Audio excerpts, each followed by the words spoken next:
जय श्री राधे कृष्ण दोस्तों, इस दिव्य यात्रा में आपका स्वागत है। जो भी भक्त आज इस बनी को सुन रहे हैं, उसकी जीवन में उन्नति हो, उसकी हर दुख हरण हो और आपकी कृपा हर समय उसे पर हो। तो दोस्तों, आए और देरी नहीं करते हुए इस दिव्य बनी का श्रवण करते हैं। राधे राधे। आत्मा अमर है, शरीर नश्वर है। हे अर्जुन, तू जिनसे डर रहा है वे वास्तव में न तो जन्मे हैं और न ही मरेंगे। आत्मा अमर है, शरीर तो केवल वस्त्र है जो समय आने पर बदल जाता है। मनुष्य केवल शरीर नहीं है, बल्कि उसके भीतर जो चेतना है वही आत्मा है। यह आत्मा न जल सकती है, न कट सकती है, न मिट सकती है। यह सनातन, अजर और अमर है। शरीर केवल एक नश्वर आवरण है जो मिट्टी से बना है और समय आने पर मिट्टी में मिल जाता है। जब हम किसी प्रियजन की मृत्यु देखते हैं तो दुख होता है, लेकिन गीता कहती है आत्मा कभी मरती नहीं, वह केवल नया शरीर धारण करती है। जैसे कोई व्यक्ति पुराने वस्त्र फेंककर नए वस्त्र पहन लेता है, वैसे ही आत्मा पुराना शरीर छोड़कर नया शरीर धारण करती है। जो हुआ वह अच्छा हुआ, जो हो रहा है वह अच्छा हो रहा है, जो होगा वह भी अच्छा ही होगा। भगवान श्री कृष्ण ने कहा, अर्जुन, तू जो बीत गया उस पर शोक मत कर, जो आने वाला है उसकी चिंता मत कर। वर्तमान में जो घट रहा है वही सत्य है और वही उत्तम है। मनुष्य हमेशा या तो अतीत के दुख में रहता है या फिर भविष्य की चिंता में, लेकिन भगवान कहते हैं कि हमें केवल वर्तमान में जीना चाहिए। अतीत लौट कर नहीं आता और भविष्य हमारे हाथ में नहीं है। यदि व्यापार में नुकसान हुआ तो सोचो जो हुआ वह अच्छा हुआ। यदि अवसर अभी नहीं मिला तो मानो अभी सही समय नहीं था। यह सोच हमें चिंता और तनाव से मुक्त करती है। रामायण में सीता माता का वनवास, लक्ष्मण का कष्ट, हनुमान का संघर्ष सब उस समय कठिन लगे, लेकिन बाद में वही घटनाएं बड़े उद्देश्य की पूर्ति के लिए आवश्यक थी। तू क्यों शोक करता है, किससे डरता है? भगवान ने कहा, हे अर्जुन, जिस वस्तु को तू खोने का शोक कर रहा है वह कभी तेरा था ही नहीं, और जिससे तू डर रहा है वह भी असत्य है। आत्मा के लिए कोई भय नहीं। हमारा शोक और भय केवल हमारे मोह और आसक्ति के कारण है। जब हम समझते हैं कि कुछ वस्तु या व्यक्ति हमारा है, तभी दुख उत्पन्न होता है। लेकिन गीता कहती है सब कुछ अस्थायी है, केवल आत्मा स्थायी है। यदि धन चला गया तो यह जानो कि वो स्थायी नहीं था। यदि संबंध टूट गया तो यह मानो कि वो भी एक समय के लिए था। जब मनुष्य यह सत्य समझ लेता है तो वह निर्भय और निशोक हो जाता है। आत्मा न जन्म लेती है और न मरती है। भगवान श्री कृष्ण ने कहा, आत्मा कभी जन्म नहीं लेती और कभी मृत्यु को प्राप्त नहीं होती। यह जन्मरहित, अमर और अविनाशी है। मनुष्य का सच्चा स्वरूप आत्मा है। हम केवल शरीर नहीं बल्कि आत्मा है। शरीर का जन्म और मृत्यु है, लेकिन आत्मा शाश्वत है। जब हम आत्मा की पहचान कर लेते हैं तो हमें मृत्यु का भय नहीं रहता। मृत्यु केवल शरीर की है, आत्मा की नहीं। यह उपदेश हमें आध्यात्मिक साहस और शांति देता है। जैसे सूर्य डूबने पर भी अस्त नहीं होता, केवल दृष्टि से उजल होता है, वैसे ही आत्मा शरीर बदलने पर भी बनी रहती है। शरीर नाशवान है, आत्मा अविनाशी है। भगवान ने समझाया, शरीर पंच तत्वों से बना है और एक दिन पंच तत्वों में ही मिल जाएगा, परंतु आत्मा कभी नाशवान नहीं है। शरीर मिट्टी, जल, अग्नि, वायु और आकाश से बना है। यह भौतिक तत्व समय आने पर नष्ट हो जाते हैं, लेकिन आत्मा इन तत्वों से परे है। हमें शरीर का मोह नहीं रखना चाहिए। हमें आत्मा के कल्याण, मोक्ष की चिंता करनी चाहिए। तू अपने कर्तव्य धर्म का पालन कर। भगवान श्री कृष्ण ने कहा, हे अर्जुन, तू केवल अपने धर्म का पालन कर। युद्ध तेरा धर्म है, इसलिए इससे पीछे हटना अधर्म होगा। हर मनुष्य का अपना एक धर्म है। पुत्र का धर्म माता पिता की सेवा करना, विद्यार्थी का धर्म अध्ययन करना, सैनिक का धर्म राष्ट्र की रक्षा करना, किसान का धर्म खेती करना। धर्म का पालन ही जीवन का सार है। जीवन में प्रयोग। जो व्यक्ति अपने धर्म का पालन करता है उसका जीवन सफल होता है। धर्म से विमुख होना अधर्म है और उसका परिणाम दुखदायी होता है। आत्मा अमर है, शरीर नश्वर है। अतीत और भविष्य की चिंता छोड़ो, शोक और भय का त्याग करो, केवल अपने धर्म का पालन करो। धर्म से बड़ा कोई कर्तव्य नहीं। भगवान श्री कृष्ण ने अर्जुन से कहा, हे पार्थ, मनुष्य के लिए अपने धर्म का पालन करना सबसे बड़ा कर्तव्य है। धर्म ही जीवन की नींव है। गीता में धर्म का अर्थ केवल धार्मिक अनुष्ठानों से नहीं है, बल्कि कर्तव्य, नैतिकता, सत्य और न्याय से है। पुत्र का धर्म माता पिता की सेवा करना है। शिक्षक का धर्म शिष्य को शिक्षा देना है। राजा का धर्म प्रजा की रक्षा करना है। सैनिक का धर्म राष्ट्र की सुरक्षा करना है। धर्म से विमुख होकर जीने वाला व्यक्ति अंततः दुख, पछतावा और पतन को प्राप्त करता है। अपने परिवार और समाज में अपनी जिम्मेदारियों को निभाना ही धर्म है। जो व्यक्ति धर्म का पालन करता है वही समाज में आदरणीय बनता है। अधर्म से मिलने वाला सुख क्षणिक होता है, जबकि धर्म से मिलने वाली शांति शाश्वत होती है। महाभारत में भीष्म पितामह का धर्म पालन महान था। वे अपने वचन के लिए जीवन भर ब्रह्मचर्य का पालन करते रहे। धर्म के प्रति यह निष्ठा ही उन्हें भीष्म बनाती है। कर्म कर, फल की चिंता मत कर भगवान श्री कृष्ण का सबसे प्रसिद्ध उपदेश है। कर्मण्यवाधिकारस्ते मा फलेषु कदाचन। मनुष्य केवल कर्म करने का अधिकारी है, परंतु फल पर उसका अधिकार नहीं। यदि मनुष्य केवल फल की इच्छा से कर्म करता है तो वह कर्म बंधन बन जाता है। यदि मनुष्य निस्वार्थ भाव से कर्म करता है तो वही कर्मयोग कहलाता है। विद्यार्थी का कर्तव्य है पढ़ाई करना, परिणाम अपने आप आएगा। किसान का कर्तव्य है बीज बोना और सिंचाई करना, फसल भगवान पर छोड़नी चाहिए। व्यापारी का कर्तव्य है ईमानदारी से व्यापार करना, लाभ हानि समय पर निर्भर है। तुलसीदास जी ने कहा था, करत करत अभ्यास ते जड़मती होत सुजान।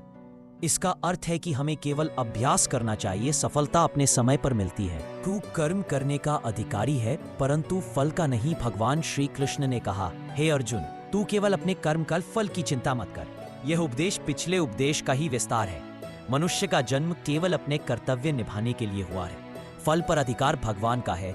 यदि मनुष्य फल की चिंता छोड़कर कर्म करता है तो वह मुक्त हो जाता है। यदि मनुष्य फल की चिंता करता है तो वह मोह और दुख में फंस जाता है। यदि कोई डॉक्टर रोगी का इलाज करता है तो उसे केवल इलाज करना है। ठीक होना रोगी और ईश्वर पर निर्भर है। यदि कोई लेखक लिखता है तो उसे केवल अपने लेखन पर ध्यान देना चाहिए। पाठकों की प्रतिक्रिया उसके हाथ में नहीं है। लोभ और मोह ही मनुष्य को बांधते हैं। भगवान ने कहा, हे अर्जुन, मनुष्य का सबसे बड़ा शत्रु उसका लोभ और मोह है। लोभ का अर्थ है अत्यधिक इच्छा, मोह का अर्थ है आसक्ति। लोभ मनुष्य को कभी संतुष्ट नहीं होने देता। मोह मनुष्य को वास्तविकता से दूर कर देता है। लोभ और मोह के कारण मनुष्य पाप करता है और दुख भोगता है। यदि कोई व्यापारी केवल लोभ में अंधा होकर दूसरों को धोखा देता है तो अंततः उसका पतन निश्चित है। यदि कोई व्यक्ति मोहवश अपने बच्चों को गलत मार्ग पर भी समर्थन करता है तो उसका परिवार नष्ट हो जाता है। महाभारत में धृतराष्ट्र अपने पुत्र दुर्योधन के मोह में अंधे हो गए। परिणाम स्वरूप पूरा कुरु वंश विनाश को प्राप्त हुआ। क्रोध, काम और लोभ नरक के द्वार है। भगवान श्री कृष्ण ने कहा, हे अर्जुन, क्रोध, काम और लोभ तीनों ही नरक के द्वार है। काम, अत्यधिक वासना, यह मनुष्य को भटका देती है। क्रोध, यह विवेक नष्ट कर देता है। लोभ, यह मनुष्य को असीमित चाहतों में बांध देता है। ये तीनों ही मनुष्य को विनाश की ओर ले जाते हैं। क्रोध में लिया गया निर्णय हमेशा गलत होता है। लोभ में फंसा हुआ व्यक्ति कभी सुखी नहीं होता। काम के अधीन व्यक्ति कभी आत्मिक शांति प्राप्त नहीं कर सकता। रामायण में रावण का पतन काम के कारण हुआ। महाभारत में दुर्योधन का पतन लोभ के कारण हुआ और कौरव पांडव युद्ध क्रोध के कारण हुआ। इंद्रियों को वश में रखो। भगवान श्री कृष्ण ने अर्जुन को समझाया, हे पार्थ, जो मनुष्य अपनी इंद्रियों को वश में रखता है वही सच्चा योगी है। इंद्रियां ही मनुष्य को संसार में भटकाती है। आंखें देखकर लालच पैदा करती है। कान व्यर्थ की बातें सुनकर मन को विचलित करते हैं। जीभ स्वाद के पीछे भागती है। त्वचा स्पर्श की लालसा करती है। जो व्यक्ति अपनी इंद्रियों पर संयम रखता है वही वास्तव में आत्मज्ञान को प्राप्त कर सकता है। जीवन में प्रयोग, भोजन में संयम रखो, बोलने में संयम रखो, क्रोध और वासना को नियंत्रित करो, अनावश्यक विषयों में उलझन से बचो। राजा जनक ने राजमहल में रहकर भी अपनी इंद्रियों को नियंत्रित किया, इसलिए उन्हें विदेह कहा जाता है। धर्म से बढ़कर कुछ नहीं, निस्वार्थ भाव से कर्म करो।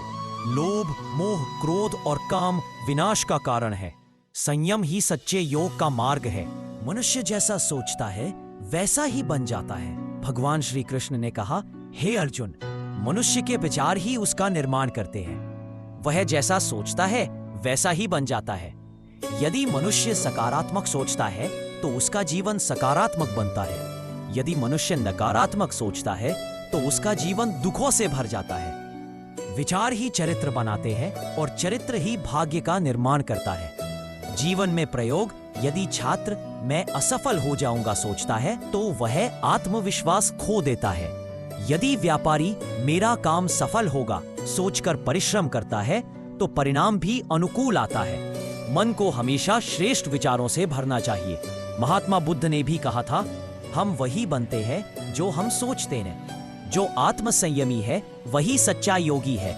हे अर्जुन, जो मनुष्य अपनी इंद्रियों और इच्छाओं पर संयम रखता है वही सच्चा योगी कहलाता है।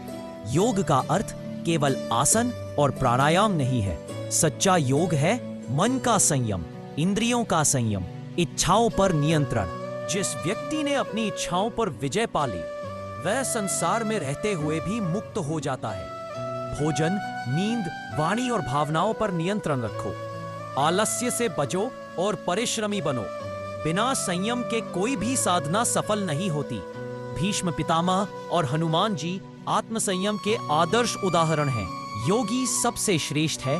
भगवान श्री कृष्ण ने कहा, योगी तपस्वी से श्रेष्ठ है, योगी ज्ञानी से भी श्रेष्ठ है और योगी कर्म योगी से भी श्रेष्ठ है। योगी वह है जो आत्मा को परमात्मा से जोड़ देता है। तपस्वी केवल तप करता है, ज्ञानी केवल शास्त्रों का ज्ञान रखता है, कर्म योगी केवल कर्म करता है। लेकिन योगी इन सब से बढ़कर है क्योंकि वह आत्मा को परमात्मा में स्थिर करता है। केवल ज्ञान या केवल तप पर्याप्त नहीं है। जीवन में संतुलन आवश्यक है। जो भक्ति और कर्म को मिलाकर योगी बनता है वही परम लक्ष्य को पाता है।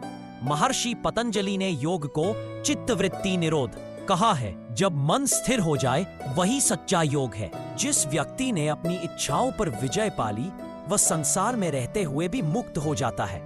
भोजन, नींद, वाणी और भावनाओं पर नियंत्रण रखो। आलस्य से बचो और परिश्रमी बनो। बिना संयम के कोई भी साधना सफल नहीं होती। भीष्म पितामह और हनुमान जी आत्मसंयम के आदर्श उदाहरण हैं। योगी सबसे श्रेष्ठ है। भगवान श्री कृष्ण ने कहा, योगी तपस्वी से श्रेष्ठ है, योगी ज्ञानी से भी श्रेष्ठ है और योगी कर्म योगी से भी श्रेष्ठ है। योगी वह है जो आत्मा को परमात्मा से जोड़ देता है। तपस्वी केवल तप करता है, ज्ञानी केवल शास्त्रों का ज्ञान रखता है, कर्म योगी केवल कर्म करता है। लेकिन योगी इन सबसे बढ़कर है क्योंकि वह आत्मा को परमात्मा में स्थिर करता है। केवल ज्ञान या केवल तप पर्याप्त नहीं है। जीवन में संतुलन आवश्यक है। जो भक्ति और कर्म को मिलाकर योगी बनता है वही परम लक्ष्य को पाता है। महर्षि पतंजलि ने योग को चित्तवृत्ति निरोध कहा है।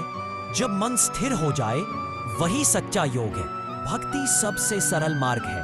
भगवान ने अर्जुन से कहा, हे अर्जुन, भक्ति सबसे सरल और सुलभ मार्ग है। जो मुझे सच्चे भाव से भजता है वही मुझे पाता है। ज्ञान कठिन है, तप कठिन है, योग साधना कठिन है, लेकिन भक्ति सरल है।